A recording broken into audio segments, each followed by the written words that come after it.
கடந்த 24 மணித்தியாலத்தில் இலங்கையில் பேசப்பட்ட அதிகமாக உன்னிப்பாக பார்க்கப்பட்ட 3 முக்கியமான விஷயங்கள் தான் இந்த வீடியோவில் பார்க்க போகிறோம். ஒன்று பார் லைசன்ஸ்.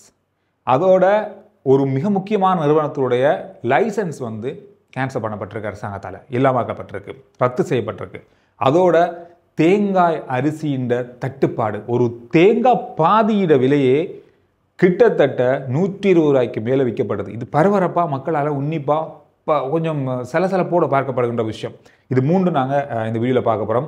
அதோட இந்த பார் லைசன்ஸை அரசாங்கம் முன்னே நாளில் வெளியிட்டிருக்கு. எந்தெந்த பிரதேசங்களை வழங்கப்பட்டது, எவ்வளவு வழங்கப்பட்டிருக்கின்ற விஷயங்கள் வெளியிட்டிருக்காங்க. இதை எதை மறைக்கிறதுக்காக உடனடியாக அந்த பார் லைசன்ஸ் வெளியிடப்பட்டிருக்கிறது அப்படின்ற ஒரு சலசலப்பான பேச்சும் சமூக வலைத்தளங்களில் இருக்குது.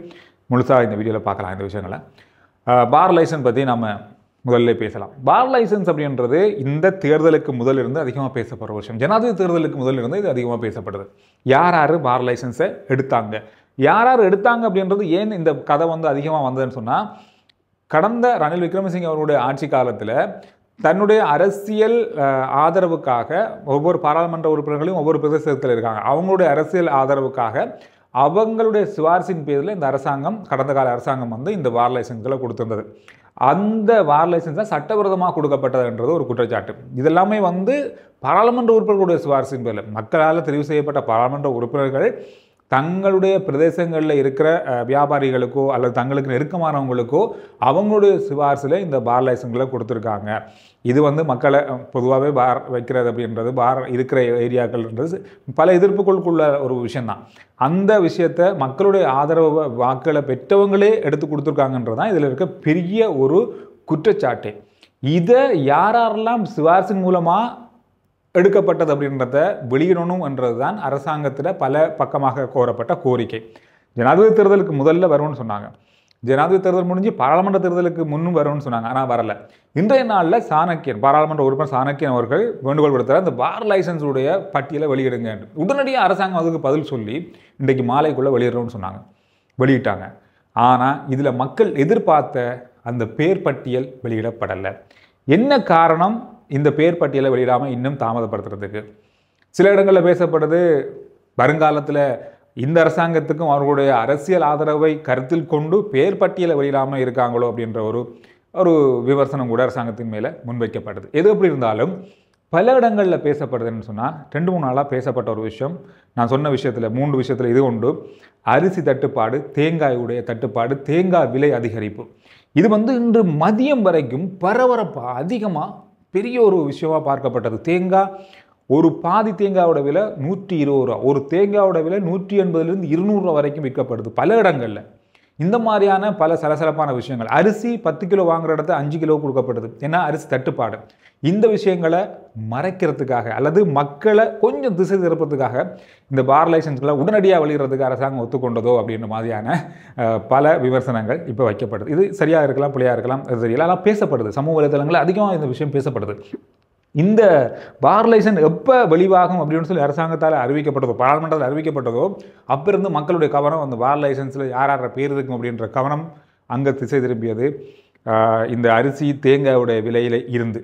எங்கெங்கே எவ்வளவு பார் லைசன்ஸ்கள் எப்பப்போ காலத்தில் கொடுக்கப்பட்டிருக்கு அப்படின்னு நீங்கள் பார்த்தீங்கன்னு சொன்னால் உண்மையிலே ஆச்சரியப்படுவீங்க. தமிழர் பிரதேசங்களில் அதிகமாக கொடுக்கப்பட்டிருக்கு.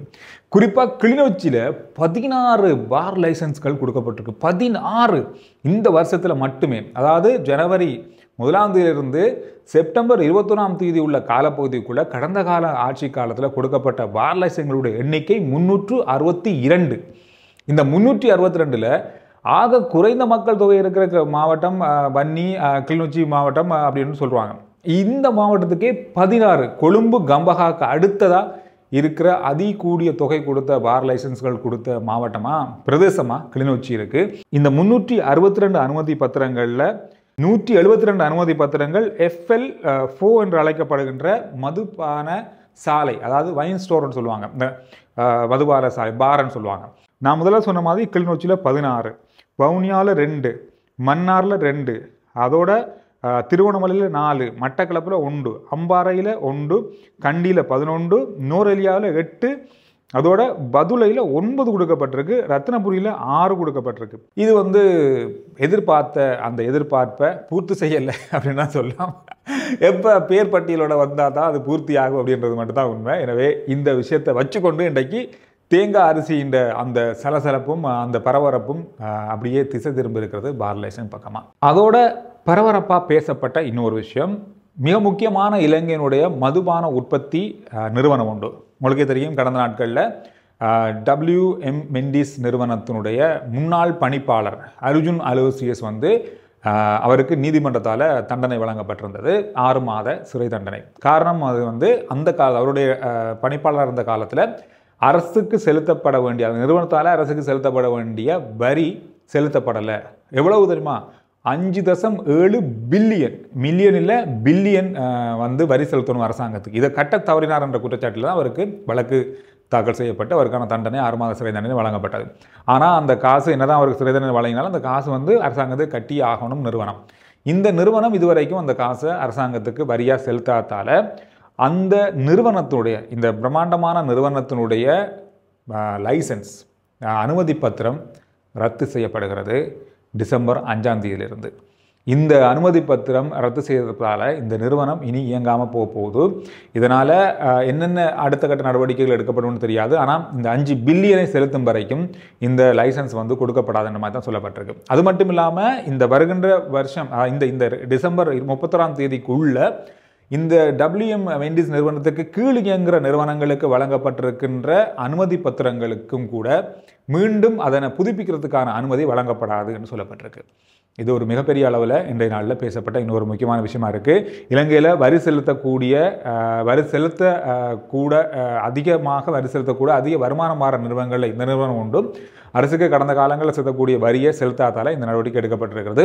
வருகின்ற காலத்தில் இவ்வாறு பல நிறுவனங்களுக்கு எதிரான சட்ட நடவடிக்கை எடுக்கப்படும் அப்படின்ற மாதிரியும் சொல்லப்பட்டிருக்கு. அதோட இறுதியாக ஒரு விஷயத்தை சொல்லி இந்த வீடியோ முடிக்கலாம். பயங்கரவாத தடுப்பு சட்டம் பற்றி கடந்த நாட்களில் பேசப்படுது, பரவலாக பேசப்படுது, நிறைய கைதுகள் இடம்பெற்றிருக்கிறது. இந்த சட்டத்தை இந்த அரசாங்கம் நீக்கிறதாக ஆரம்பத்திலிருந்து சொல்லி வந்தாங்க. இது எப்படி இருக்க போகுது? இது அரசாங்க பக்கமாக இன்றைய நாளில் என்ன சொல்லப்பட்டிருக்கு, பாராளுமன்றத்தில் என்ன பேசினாங்கன்னு பார்த்தா இது நீக்கப்படுறதுக்கான பல சந்தர்ப்பங்கள் இருக்குது அப்படின்னு சொல்லப்படுது. வரும் நாட்களில் இது சம்பந்தமான பிரேரணைகள் அல்லது இது தொடர்பான தீர்மானங்கள் எடுக்கப்படும் சொல்லி எதிர்பார்க்கப்பட்டது. ஆனால் இதுக்கு பதிலாக இனவாதத்தை தூண்டுகின்ற அல்லது இனவாதம் தொடர்பான ஒரு சட்டம் கொண்டு வரப்படும். இதுக்குள்ளே இதை வந்து கொண்டு வராமல் இதை எல்லாத்தையும் நீக்கிட்டு அதுக்கண்டு தனியான ஒரு சட்டத்தை கொண்டு வரதுக்கு வாய்ப்பு இருக்குது. இது வந்து தனிப்பட்ட நபருக்கும் இருக்கலாம், ஊடகங்களுக்கும் இருக்கலாம், ஏதாவது எந்த பக்கத்திலையும் வந்து இனவாதத்தை தூண்டக்கூடிய அல்ல இனவாதத்தை வந்து பேசக்கூடிய விஷயங்களாக இருந்தால், அது இனவாதமாக இருந்தால், மக்களை குழப்புகிற விஷயமாக இருந்தால் அதுக்கு அந்த சட்டத்தின்களை சண்டை எடுக்கிறதுக்கான நடவடிக்கை எடுக்கக்கூடிய ஒரு சட்டத்தை கொண்டு வரதுக்கு அரசாங்கம் தயாராகுது அப்படின்ற மாதிரியும் சொல்லப்படுது. எனவே இது ஒரு முக்கியமான விஷயமாக இருக்குது. கடந்த கால ஆட்சிகள் எல்லாமே மக்கள் மத்தியில் மிகப்பெரிய ஒரு பிரிவினையையும் இனவாதத்தையும் விதைத்துத்தான் ஆட்சி செஞ்சாங்க. இதனால் பல தீர்மானங்கள், பல முன்னேற்றங்கள் இல்லாமல் போயிருந்தது. அதை கருத்தில் கொண்டு இந்த அரசாங்கத்தில் எந்த விதமான பாகுபாடுமின்றி இனவாதம் பேசப்படக்கூடாது, இனவாதம் இருக்கக்கூடாது அப்படின்றதுல இந்த அரசாங்கம் உறுதியாக இருக்கிறதால இதுக்கான ஒரு சட்டத்தை இவங்க கொண்டு வர போகிறாங்கன்றது மட்டும் பார்க்கக்கூடிய செய்திகளில் இருக்குது. எனவே இது ஒரு முக்கியமான விஷயமாக வரும் நாட்களில் இருக்குன்னு சொல்லப்படுது.